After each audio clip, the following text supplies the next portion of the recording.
या फिर आप किसी थाने में चले जाइए, वहाँ का जो लैंडलाइन होता है उनसे रिक्वेस्ट कीजिए कि ऑफिसर से आपको जहाँ पे भी कॉल करना है उनको कॉल करके इन्फॉर्म कर दें कि ऐसी ऐसी चीजें हैं और आप अभी फिलहाल यहाँ पर हैं इमरजेंसी में और आप सुरक्षित हैं थाने में या कहीं पर भी।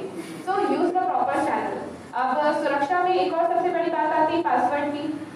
15-20 मिनिमम पासवर्ड सब लोग मेंटेन करते हैं, है ना, मिनिमम। और होता क्या है कि सारे पासवर्ड याद नहीं रहते, तो याद करने का तरीका मैं भी आप लोगों को बताती हूँ, उसको यूज कीजिएगा, मेरी अपनी रिसर्च है ये। सबसे पहली चीज यही है कि आपको या तो आप संस्कृत के पासवर्ड्स बनाइए या तो आप पुराने गानों से पासवर्ड बनाइए। बहुत इजी तरीका होता है याद रखने का आपको। जैसे सपोज यथा यथा के धर्म से ये श्लोक सबने सुना हुआ है, आप कभी एक घर जाके होमवर्क कीजिएगा, उसको इंग्लिश में टाइप कीजिएगा, वाई पूरा लिखिएगा। आप देखिएगा एक लाइन में ही ना मिनिमम आपको 35 कैरेक्टर्स मिल रहे हैं और वो लाइन आपको याद भी है। बीच में आपको नंबर डालना है और स्पेशल कैरेक्टर डालना है। अब वो आप अपना पैटर्न बना लीजिए कि आप नंबर कहाँ पे डालते हैं, स्पेशल कैरेक्टर कहाँ पे डालते हैं और किस टाइप का डालते हैं। आप अपना वो पैटर्न याद कर लीजिए और वो श्लोक या वो गाने की कोई लाइन याद कर लीजिए। फिर सिंपली आपको यही करना रहेगा कि एक सोशल मीडिया के सामने आप ऐसी लाइन लिखते जाइएगा श्लोक्स की या तो गानों की।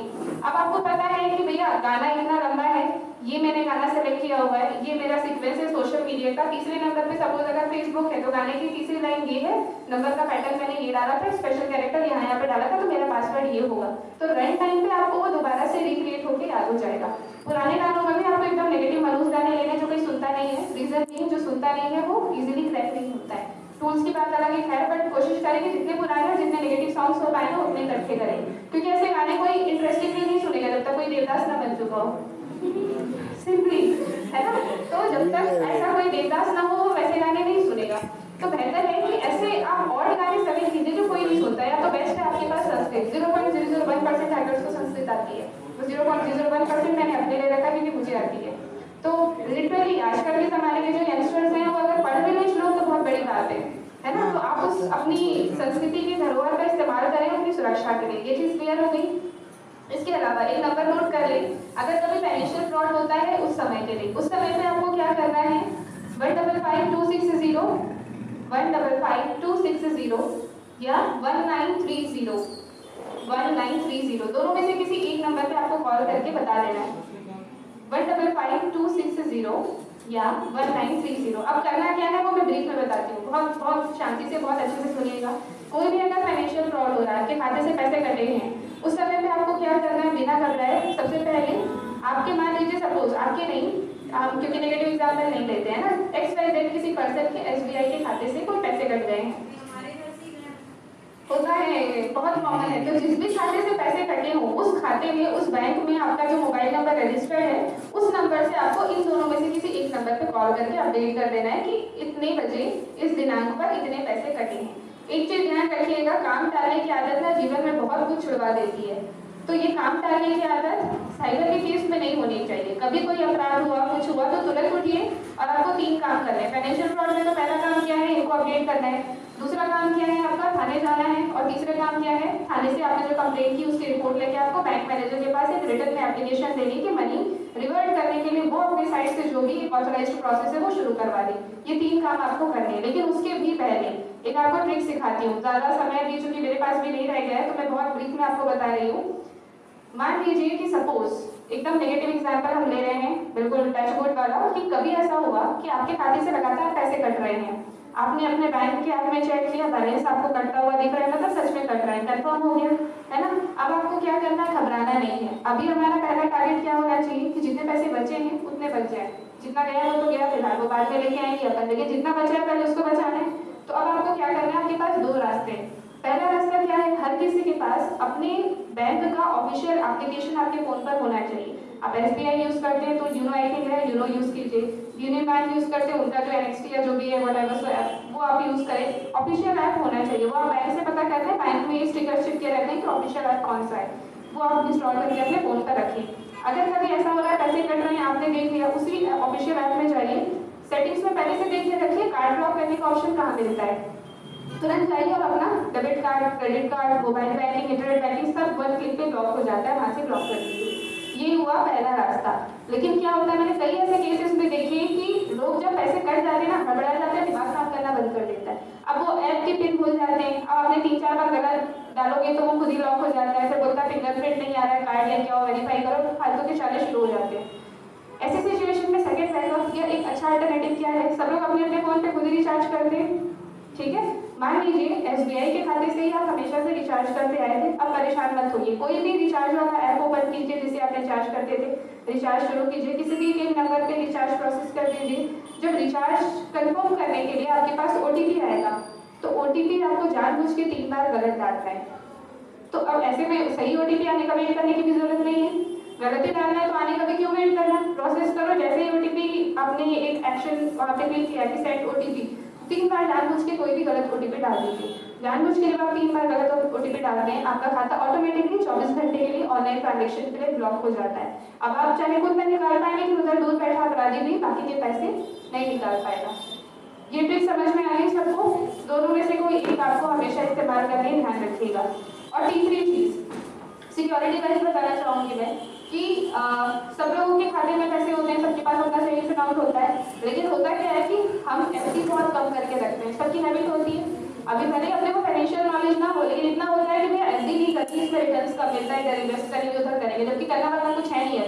बच्चे हैं सब छोटी एज में, तो भी अपना मनी ओपन रहता है। सुरक्षा की दृष्टि से बिना ज़्यादा बैकग्राउंड की इन्फॉर्मेशन दिए बिना शॉर्ट में ये बताती हूँ, ज़्यादातर अपने पैसों को FD करके रखिए।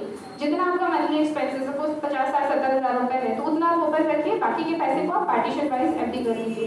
FD भी आपके खुद के बैंकिंग ऐप के थ्रू हो जाता है इजीली। तो सिंगल क्लिक में FD बनती है, सिंगल क्लिक में FD क्लोज हो जाती है।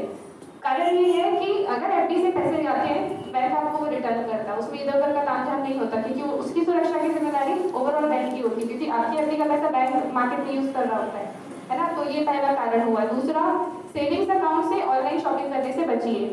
सेविंग्स अकाउंट से, क्योंकि सारा पैसा उसी में है। आप एक दरवाजा है आपके पास, वही दरवाजे से आप बार बार आना जाना कर रहे हो, तो अल्टीमेटली किसी की नजर पड़ेगी तो वो भी तो आना जाना करेगा ना। Simple, just for a single example. तो आप क्या करें कि अगर आपको ऑनलाइन शॉपिंग करना है, एक अलग खाता मेंटेन कर दें, उसमें मिनिमम बैलेंस के बाद उतना ही पैसा रखिए जितने की आपको शॉपिंग करनी है। एक पहला तरीका। खाता मेंटेन नहीं कर रहे हैं तो ऑनलाइन वॉलेट सबको पता है, जैसे आपको एयरटेल और पता नहीं क्या क्या अलग अलग कंपनीज वाले देते हैं कि आप वॉलेट को रिचार्ज कर लो, वॉलेट से आगे पे करो, वो आप कीजिए। तीसरा, आप UPI के थ्रू पेमेंट कीजिए, अकाउंट टू अकाउंट इन्फॉर्मेशन कम से कम आप शेयर करें। चौथी चीज ये है कि एक सवाल में पूछूंगी, उसका जवाब दीजिएगा। आप लोगों का जो ऑफिशियल नंबर, पब्लिक नंबर है, क्या वही आपके बैंक में रजिस्टर्ड है? ये मेरी रिसर्च है, तकरीबन 95 से 97% यही गलती करते हैं। एक आपका होमवर्क मैं यहाँ से लेकर जा रही हूँ, जितना जल्दी हो पाए आप एक कोई नया नंबर ले लें, या अगर आपके पास ऐसा कोई नंबर ऑलरेडी है जो आपने ज़्यादा लोगों को नहीं दिया है, वो नंबर आप अपना बैंक में रजिस्टर करवा दीजिए। कारण सिंपल है, जब सबको पता है कि सब लोग वही नंबर बैंक में रखते हैं, अपराधी भी जानता है OTP इसी पे जाएगा। अब OTP पूछ के ठगी करने के भी तरीके बहुत हैं और बिना पूछे भी करने के तरीके बहुत हैं, तो क्यों फंसना, क्यों रिस्क देना।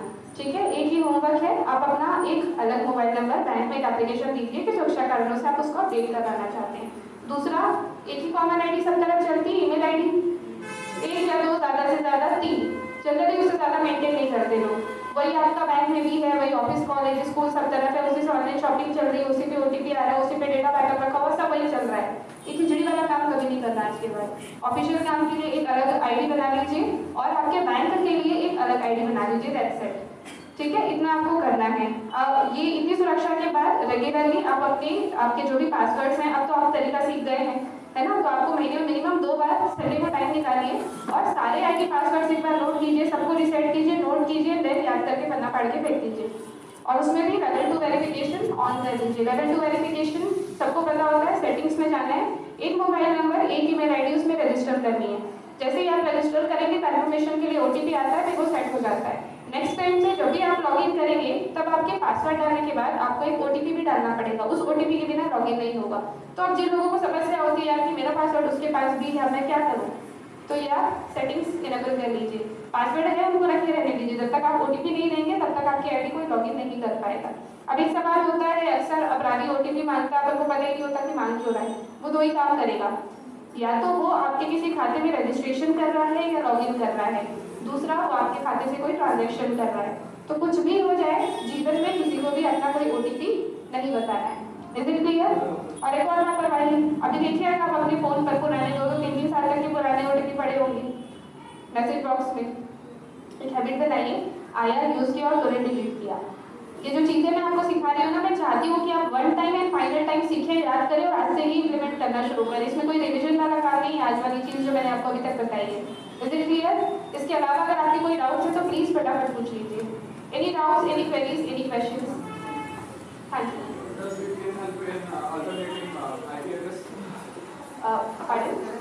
Does VPN help alternating समझ गई मैं। देखिए अभी एक अच्छी चीज़ मैं बताना चाहती हूँ। जनरली VPN अपन कब यूज़ करते हैं?